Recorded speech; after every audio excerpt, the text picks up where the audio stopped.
Thank you for inviting me to spend some time with our participants today.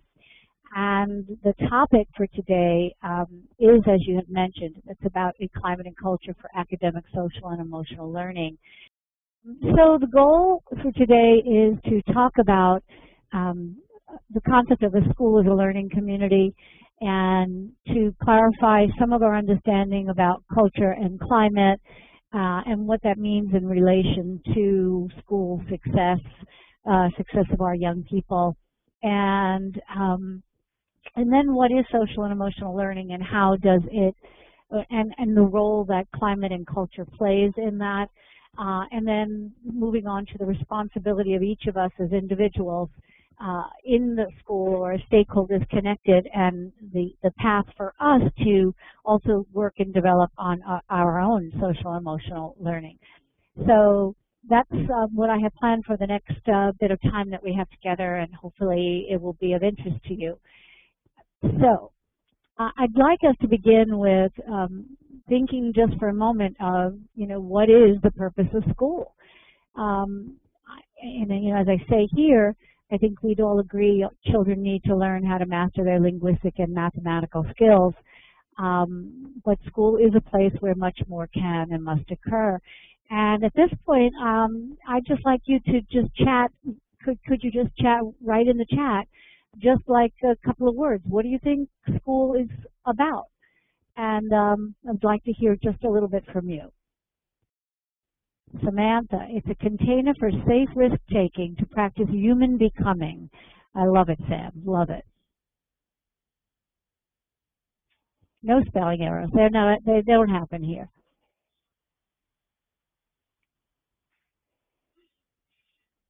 Anybody else want to?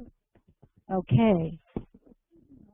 Jazz Mati, I see yours, and I see one above. People learning how to collaborate with one another. Freddie, it should be present and safe environment for students to prepare for life.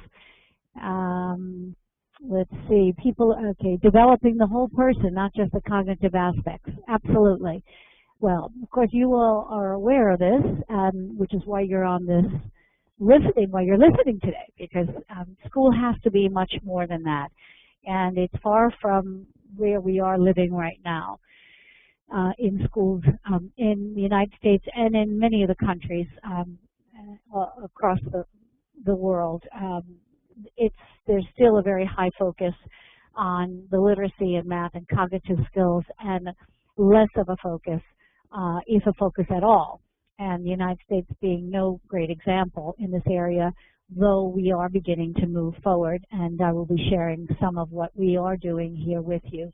And thank you for those continued comments on the chat. I'd be happy to look at them later as well. So I'm going to move on to the next slide.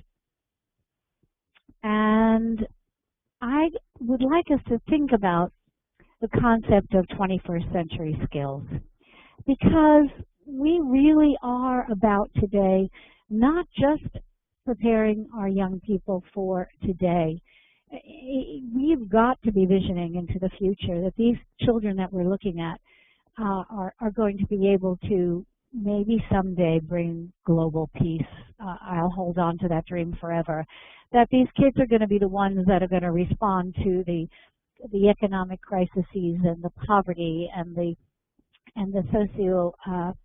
socio-political issues that continue to keep certain groups downtrodden, and be able to raise us up to a world where we can environmentally be sound and live on a planet that will exist. These are the children of tomorrow, and we cannot spend our time teaching them just math and reading skills or learning about some antiquated historical facts without looking into the future. So how I want to approach this is from the concept of, I'm going to start microcosmically in terms of thinking of the school and its job. And so we're going to talk about the school as a learning community. And I'm sure many of you are familiar with the term. It's been used now quite a long time in schools. I don't know how it is in your schools, but certainly in our schools, We are forming different kinds of learning communities to advance our learning or professional development in a variety of areas. In this seminar, I'm going to talk about the learning community in the sense of that just what it is. We are all members of a learning community, and as the young person is learning and we're helping them in that process of learning, so too is the adult learner on that road as well. So it's not just about going in with maybe what I graduated from college and teaching it in the classes. It's much more than that. It's about looking in the mirror constantly and asking myself, where do I have to continue to grow? What parts of me, social, emotional, cognitively, physically, spiritually, do I have to work on as well? So I'm going to move us forward to this slide. And you know, this slide is really about where do we begin that process. And it's amazing to me how many schools don't have visions for where they want to get. You know, I don't know how it is in all of your countries, but in our schools, you can walk into a school and you'll see a mission statement, we call it, on the wall, and it will say what the school is about, which to some extent is its purpose. And rarely will you see a school vision. And there's a big difference between the mission and the vision. The vision is something that you have to build and review every few years based on the environment of the community of the school, the families, the society at large, the larger issues that are out there, as to where we need to focus over the years. And as you look at some of these pictures, these are actually pictures that some children worked on in their classrooms in creating vision. And that's pretty powerful. And what we want to make sure is that in every school there is this kind of vision that's happening. I wonder, do we have the polling mechanism, or do I ask them to go to feedback to say if there is or there? I think it's feedback, right, James or Monica? Yes, Miss Patti. I think we agreed to use that. So if you participants who are listening, if you look above where the chat is, there are 3 buttons. One is a hand that allows you to raise your hand to ask a question, which we may eventually be able to do if there's only 16 attendees. The second one, if you click on it, has a check in it, and it's feedback. If you click on that, you can check yes, no, and then there's other things, like you're going too fast, you're too slow, you can do an applause, or you can do laughter. And what I would like you to respond to with either a yes or a no is whether or not in the schools with which you interact, you see clear visions or hear clear visions about the school. And then there's a send button. You can send it. Let me see if you could find that.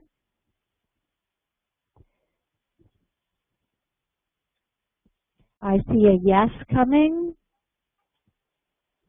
I see yes, yes, yes, no, no, yes, no, no. Okay, so it's mixed. I'm getting a mixed response from you.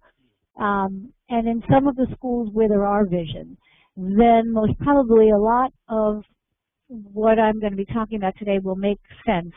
And if there's not a vision in the school, then it's one of the first places that you want to start in building a safe and caring culture in a school.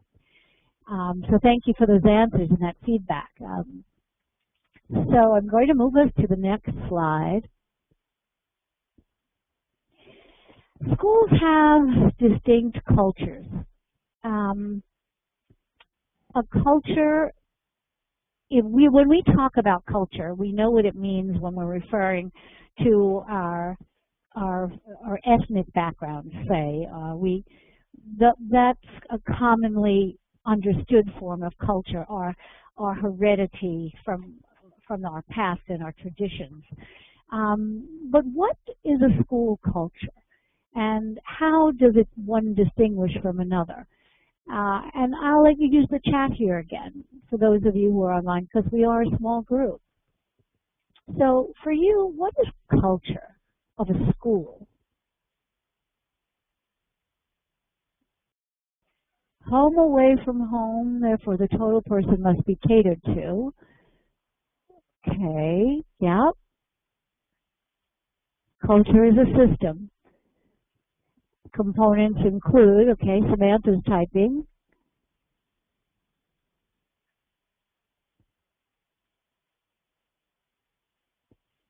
Okay, how people are expected to interact with one another. USA, Emily, thanks.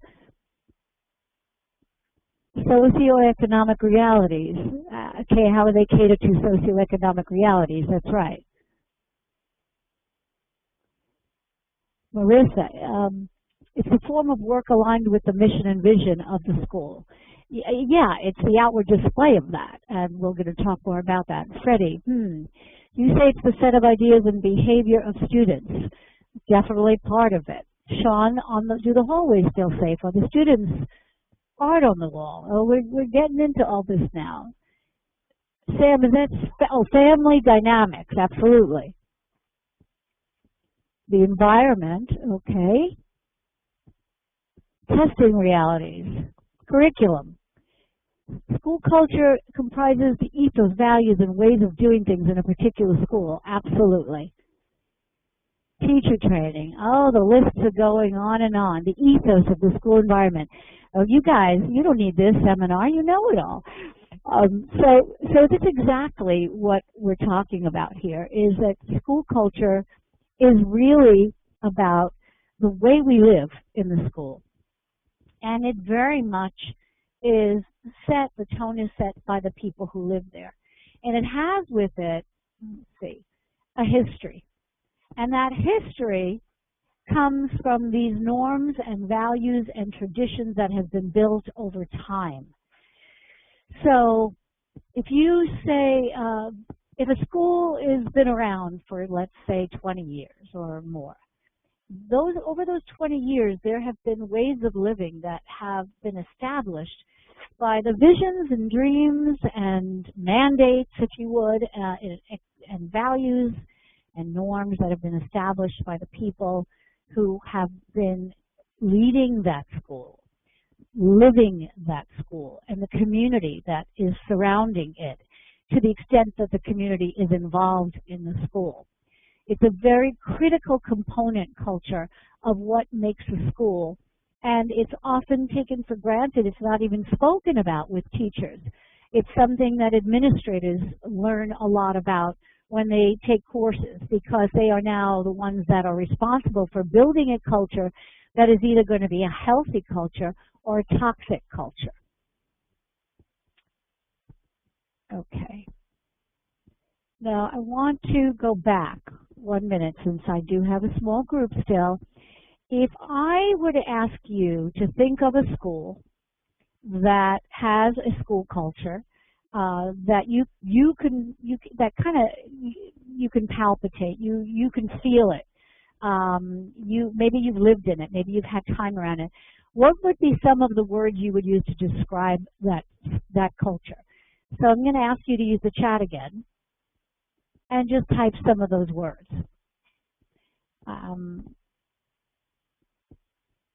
Friendly, warm, safe, caring. Okay. Sean. Thank you. That's a good place to be. Sylvia, sterile. Okay, I can picture it in my mind. It sounds like the Catholic school that I went to when I was growing up. Explicitly express norms, values, traditions, and tools to maintain. Okay. Proud. Nice. A real important piece for kids in the school and adults to have. Any others? Inviting.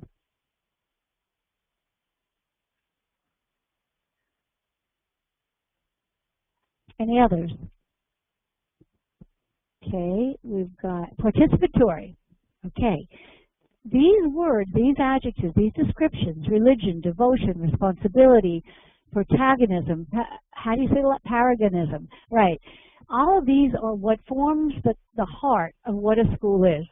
And the stronger that school culture is, And the more that school culture is focused on what's right for kids and what's right for adults to be able to learn and grow, the richer that school system is going to be. So I'm going to move on to the next slide. And I see that there's more in the chat, and thank you. So here's the next question. How does culture show up in your school's climate? So what I'm basically asking, what is the difference between climate and culture? And so here you see it says climate refers to the feel of a school. It's the perceptions of the school members as to how things are done here. So I always say when I walk into a school, I can walk through that school and I'm going to feel that climate. I'm going to walk away with a sense of what that climate is, but I'm not going to be able to know what that culture is unless I spend a lot more time there for obvious reasons. The culture's deeper. It runs deep. It's made by the relationships that are there, by the history. We just talked about it. But the climate is a way that I can see things, I can perceive things. So in your mind's eye, when you think of that same school that you were thinking about before, what might be some of what you were talking about that would show you or give you a hint of what the climate of that school is? Let me have you chat again. We still have only 17 people.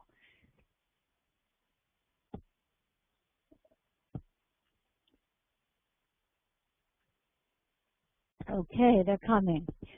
So if the culture is made explicit, Sam said, the climate feels welcoming. Absolutely.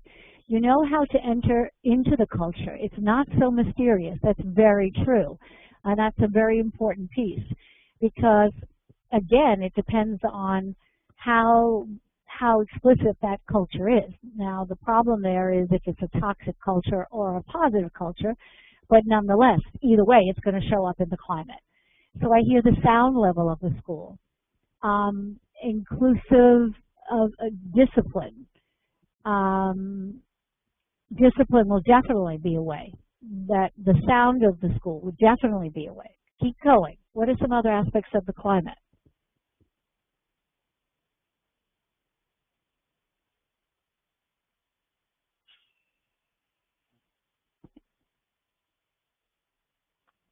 Okay, so I'm going to give you some help. I know you know. Right. Thank you. The interaction between the teachers and the students. Okay. So I put up a slide. It's any of these pieces that would be in the appearance and the physical plant. It would be in the faculty relations. What are those relationships like? What are student relationships like? In fact, what are faculty-student relationships like and interactions? What's the leadership like, the decision-making of the school? Is there a voice? Are all voices heard, or are they separate? These are all critical climate components that make a real difference in the outcome, ultimately, of how well kids do in school. The discipline, as you mentioned, the learning environment. So what's it like to learn in this school? Is it 31 kids sitting, or 32 or 50 sitting in rows where they have to raise their hand every second and there's no chance to interact with one another? Or is that learning environment more open with more voice for kids, more room to breathe, different types of methodology and pedagogy that's used for learning?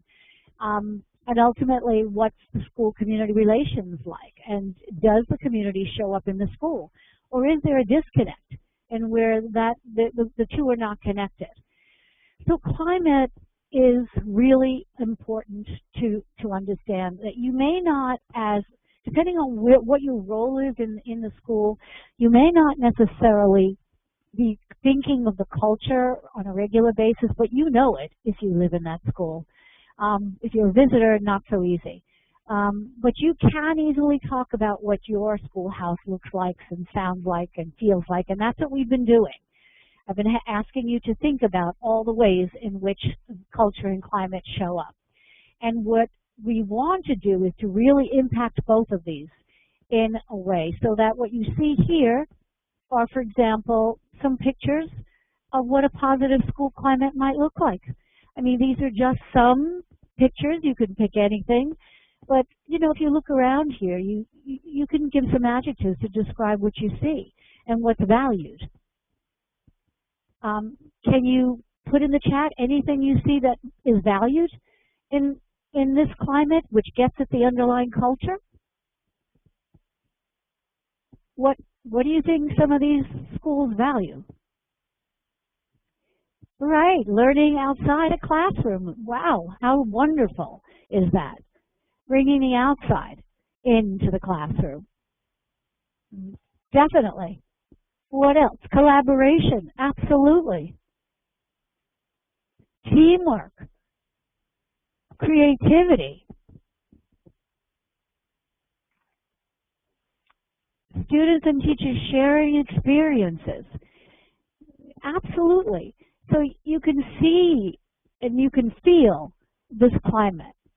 And that's what you want. And you want a positive school climate that can be felt, that does reflect the culture.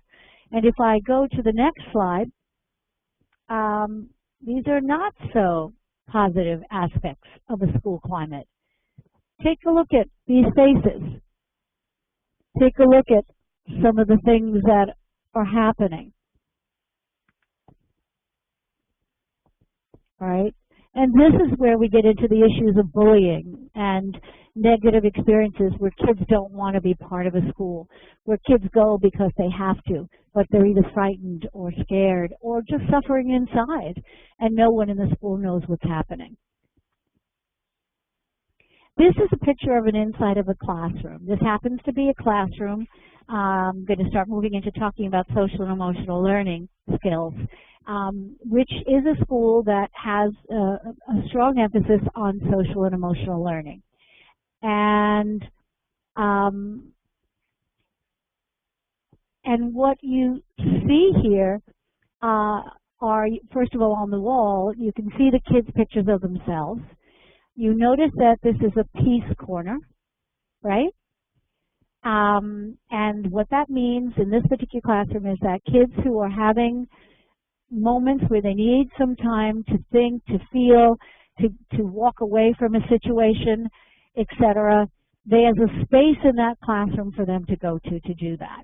And it's a very simple thing to set up. But most schools don't have that kind of space. They have, if anything, the space you go because you've been thrown out of the class or it's been a negative experience. So what you're seeing as we start moving into this is about a real shift in mental models, as Sam said in the chat, that we want to be thinking that all of us in the school are responsible for creating this positive climate and culture. And we can do that by having conversations around these issues, around the vision of the school, with all of the stakeholders, including the children. So some climate research, just it stands to reason that with the kind of climate we're talking about, you've got the higher grades, the engagement, the attendance, the sense of academic competence, the decrease in school suspensions, less anxiety, depression, loneliness, and this is factual. I don't have all the research here because it's not that kind of a talk, but there's tons of research that support what the importance of a healthy culture and climate. So the work in social emotional learning is rooted in the field of emotional intelligence. It's not the only theoretical base for where it comes from, but it's one of the major ones. And for many of you may be familiar that this theory of emotional intelligence came about in the 1990s through a white paper. It was written by Jack Mayer and Peter Salovey. And they defined emotions and this intelligence as how you think about emotions and where emotions help you think. And so it's very important to understand that we're teaching social and emotional development because we want young people to become more cognitive of how they use their skills. We want young people to be able to build these skills. This is not something we come into the world that we as babies in the crib, we have this intelligence with us. This intelligence develops. This intelligence grows with our neurochemistry. This intelligence can increase as time goes on, and it's impacted by all of the environment with which a child interacts. And so the neuroscience we now know tells us how we can, in fact, do that. And the world of social emotional learning, which is the slide from the Collaborative for Academic Social Emotional Learning, is pulled from that and other theories such as Bandura's social theory, and really focusing on helping young people to self-develop, to have the skill sets to be able to develop their own social and emotional learning. And it's done through a process of the relationships between children and adults who are modeling these kinds of skill sets. It's also done by pro-social skill development. So what you see, and I apologize, I think my circle is in Spanish and English. So for those of you who don't read Spanish, it's self-awareness, recognizing one's emotions and values as well as one's strengths and limitations. It's to the right, well, actually I'm going to go to the left, it's self-management, or autogestión, is managing emotions and behaviors to achieve one's goals. And then there's social consciousness, social awareness, we might say. So a lot in that area is the understanding and empathy, the development of empathy for others. And then moving into our relationship ability, our capacity to handle our own relationships and our relationships with others. And then as you go to the top, it's also ultimately to make healthy, constructive choices for ourselves. And this is the focus of social emotional learning, which is taught in two ways, very, very specific ways. One, through direct teaching in the classroom. You have to teach these direct skills. Kids need practice in this just like they need practice in anything else. And two, by creating the culture and climate that we've been talking about, that sets the stage for this kind of learning to happen. We know also from studies that have been conducted that the SEL instruction can be taught by the teacher or even by somebody who's an outside external. But the best results come when the teacher themselves are the teacher of the social emotional learning. So what am I saying? You want to put the teaching in health class and only the kids get it in health and the rest of the school is completely different and nobody addresses social emotional development? Well, that's not going to work. The kids will get some nice skill sets in the health class, but what's happening the rest of their day? It happens through guided practice opportunities with feedback and reinforcement. It has to happen as a supportive classroom context, which is what we were just talking about, where it's safe and caring to learn, where we name things, where we embrace our mental models, we look at our differences, and everything comes out on the table, where transparency exists, and with a collaboration with families as well. And I am going to go through this, and I would love to have back and forth dialogue, but I'm afraid if I do that, I won't get through it, so I'm going to keep going. And could I ask how many more minutes I have before we would take question and answers from Monica and James? Ms. Patti? Yeah. You can have about 5 or 10 minutes as you wish, and we can then leave 10-15 minutes for question and answer. Excellent. Thank you for that. So this is just a slide to basically show you what you put in is what you get out, right? So if you put in effective learning environment with the box below with SEL skill instruction, then what you get along the way, which is what we call proximal outcomes, is greater attachment and engagement and commitment to school, less risky behavior, more positive development, and the longer-term outcome is greater success in school, work, and life, which takes us back to where we started, which is what is the purpose of school. And to me, that's pretty powerful, which is why I've been living this work for many, many years, because I can't understand how we don't do this in schools. And that is shifting around the world. I'm happy to say that here is some of the research from the United States, which has been, this was a huge meta-analysis of over 200, I think over 220 to 50 studies. And you can see the increase. It was very widespread that were found in what happened, what the increase in skills were, in attitudes about self and others, in pro-social behaviors, and reduction of behaviors that are negative. And there's that 11% on standardized achievement test, which in the United States has now allowed us to start creating policy. And we actually have legislation at the federal level that is in process that we are hoping will get into the new reauthorization of the ESEA Act, and so that we can get social emotional learning in every school. And we are not alone. I was recently in Spain, I'm in Mexico, and there are countries all over the world. Singapore is big, is doing great work in this area. Well, Alaska in the United States, I always think it's another country, even though I've been there. Australia has tremendous work. It's really beginning to move all over, which is very important. And so I'm getting to the end, and so the question here is, what about the adults, and how do we improve our social emotional intelligence? And what's our role here? And so this comes from a recent work that I just did with a woman by the name of Claudia Madrazo, who is heads up a program called DIA in Mexico, and with Peter Senge, who is an MIT scholar and world-renowned leadership consultant and leader in systems change and systems thinking.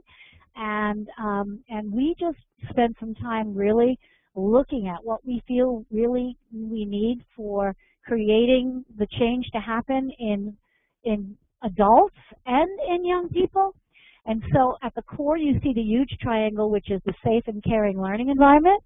But if you look at the bullet to the right, we feel, and we've had experience with, and we're collecting the data and research on this, that we need to build personal and shared visions. That means personal. We have to know where we want to get, where our dreams are, as well as how then do we share that so that becomes a common vision. And then we need to set goals for change based on that vision. And then we need to examine and identify our social and emotional skills and competencies and look at where we need to grow. We need to seek support. This is not about doing this alone. This is about peer networks. This is about working with coaches and mentors and having the support and camaraderie of one another. And that takes us to the last one, which is really the resilient peer networks. And that's because, and all of the studies that have been done as of late talks about the power of learning in networks and in with peer groups. It is the #1 way of professional development that has the best outcomes. So I use the word personal professional development for this kind of development that adults need to think about. How do we become more self-aware and more emotionally regulated and more socially aware? What happens in the schools where you're teaching this stuff? And this was my case, so this is how I got into this. I was running a school as an assistant principal. This is going back into the early 90s. And we brought in social emotional learning, pro-social skill development for middle school kids, which was fabulous. I began to see the changes in the kids. My office went from kids, being sent to me every minute for discipline issues to within 3 years, where the change started to really happen, to where I could actually visit classrooms and do the kind of work that I was supposed to do as a leader in moving instruction. And so that happened because of a commitment on the part of people to doing this in the school. But what happened was the kids were changing, but the teachers weren't all doing that. So in the classrooms where teachers were not working on themselves and the skills they were teaching kids they weren't modeling and practicing, you can easily see the numbers of kids getting thrown out of class, where they'd be coming from. So it's really critical that we embrace this, everyone as a learning community. So what does this look like? For us as adults, especially, we need to engage in self-reflection. And if we can get a coach or somebody to help us with, that's great. We need to focus on the development of our own emotional skills, how to regulate our own emotions, how to handle difficult situations. We need to engage in empathic communication and conversation with others. We need to understand better how emotions can influence school climate, culture, and student learning. We need to constantly evaluate our own mental models so that we can shift them. So this is what the goal would be for this shift to happen. And this is my last slide, and I'm going to end it with this. This is my daughter, and she's a beautiful little thing. She actually is playing with makeup at this time.